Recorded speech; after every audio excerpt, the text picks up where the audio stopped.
बाबा विजय गाजीपुर, बाबा विजय गाजीपुर, बाबा विजय गाजीपुर। डीजे सत्यम भाई के हमारे धागे अकेले दिहला तू यार वो मारे माफी तू मांगो जाके ना तो दे हम छोड़ाई रंगदारी। अरे सुधर जा सुन तनी कम बोल मैं तो हड्डियों तोड़ दे। अरे भाई के हमारे धागे अकेले दिहला तू यार वो मारे माफी तू मांगो जाके ना तो दे हम छोड़ाई रंगदारी। अरे चल हट ना तो कैसे करब बबुआ जइबो ठिकाना में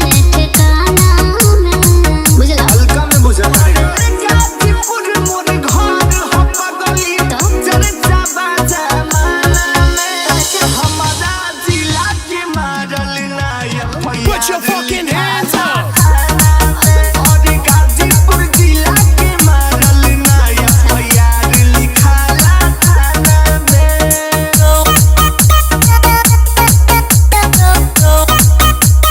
बाबा विजय गाजीपुर, बाबा विजय गाजीपुर, बाबा विजय गाजीपुर।